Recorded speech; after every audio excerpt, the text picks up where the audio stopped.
Hello everybody, I'm George from Ireland. So this video is saying Requiescat in Pace, Ruth Bader Ginsburg. So this Justice of the United States Supreme Court died just yesterday. She was called to the Almighty's mercy at the age of 87 years.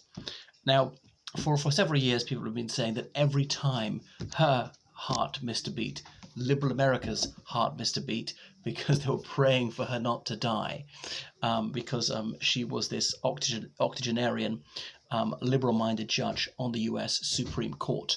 And if she dropped off the bench, if you will, then who would it be filled by? And some people had tried to prevail upon her to retire whilst Barack Obama was president, in which case he would have appointed someone in lieu of her of a similar jurisprudential and possibly political outlook, but that didn't happen. She soldiered on manfully, or maybe she would have said womanfully. So now it falls to President Trump to find a replacement, but onto that later. So she's born in New York City into a Jewish family. I don't propose to say a great deal about her personal life because I don't know much about it. It's not very pertinent here. She lamented that her mother was born a generation too late, a woman of extraordinary promise who was unable to fulfill her potential. Many paths were closed to her mother for reasons of her sex, because there was sex discrimination, lawful and otherwise, in that generation. So Ruth Bader Ginsburg was exceptionally academically gifted, and she attended Harvard University, where she flourished, and she was one of only 9 women out of about 500 students reading law. So she graduated with some sort of stellar result. I don't know if it was summa cum laude or whatever. However, she struggled to land a job as a lawyer because gender prejudice was deeply entrenched in the 1950s.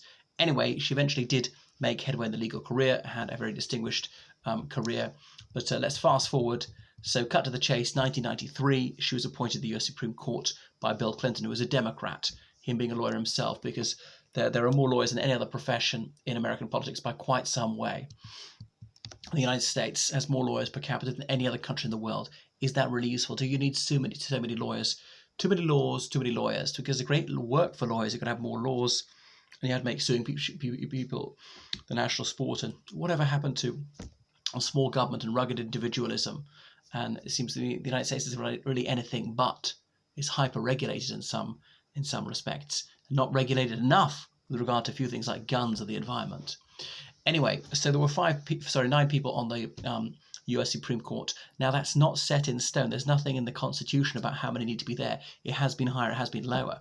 When FDR wanted to appoint a couple more judges, his Republican opponent said this was an outrageous attack on the Constitution, an attempt to pack the court.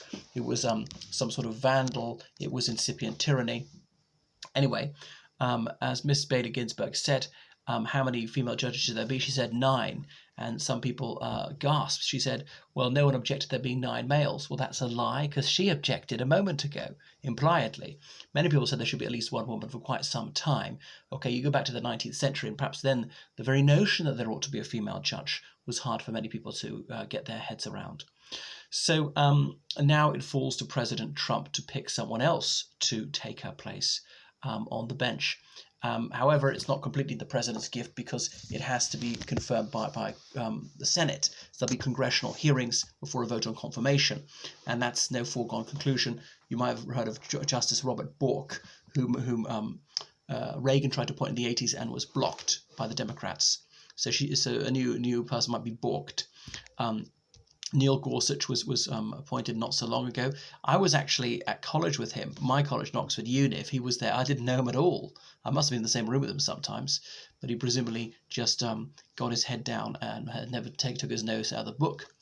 And Brad Kavanaugh, so obviously he was appointed about 2 years ago in rather controversial circumstances because of these credible allegations of attempted rape against him dating back to when he was 17, or just some silly things about boasting about his flatulence or whatnot, or his heavy alcohol consumption.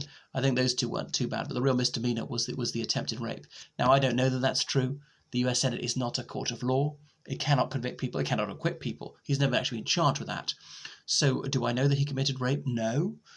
Do I think it's likely? Yes. if I were a juror, based on what evidence I have, I would acquit. But if it were to be looked at from the civil standard, the balance of probabilities, I would likely say yes, greater than 50% chance. But anyway, because there are hundreds of other federal judges Trump could have picked. Is he really the best one you can have? Someone of unblemished reputation. Surely there is a serious question mark over his conduct. It's not just sexual harassment, it's alleged attempted rape. He could be innocent as a lamb. But anyway, you could say, let's go someone less contentious. And because the one thing is, when you're in the Supreme Court, it's there for life. You can't be removed unless you commit a crime. So you can retire if you wish to, or you can serve to the day you croak, as indeed RBG did, the notorious RBG, a heroine to the Democrats. So Republicans blocked Obama's attempt to nominate someone in his last year for ages. And Mitch McConnell saying this doesn't apply now because Republicans control the presidency and the Senate. Well, this is a constitutional novelty. So this could decide the election because, both sides are lawyered up to the eyeballs for this election, which looks like it's going to be really fought out in the courts, and the hiring already squadrons of lawyers. These legal eagles are going to say, no, these votes can't be counted or whatever. There are only 8 justices there, most of them Republican appointed now. So what effect could it have in the election? In fact, it could actuate Republicans to really pull out the stops with a view to capturing it for a generation, or indeed Democrats to throw everything at the kitchen sink in order to prevent it falling too strongly into the Republican orbit. So if anything, it's actually just raised the stakes for this election. But there we go. It's unlikely a replacement will be selected by 3rd of November because most senators are away campaigning, even those not up for election will be campaigning for others. Because remember, only a third of the Senate is elected each time. It's a 6-year term. So it's 1/3 renewing every 2 years. And then inauguration's 20th of January. By 20th of January, something might have happened about putting in a replacement. Will Trump be canny and say, well, I'll put in a woman so they can't say I'm not feminist enough or something? I think that's quite likely. Will he pick an ethnic minority judge? Just possibly. So that they're questioned on decisions they've made, their philosophy, anything contentious in their background, as Brad Kavanaugh was, any allegations against them, things like that. You want to find a blameless person. So we shall see what transpires. That is Ruth Bader Ginsburg, a tiny woman who had an enormous effect on American jurisprudence. So if you like what you saw, please help me out. I urgently need donations to keep the channel going. You can donate to me on PayPal, georgecallahan79@gmail.com.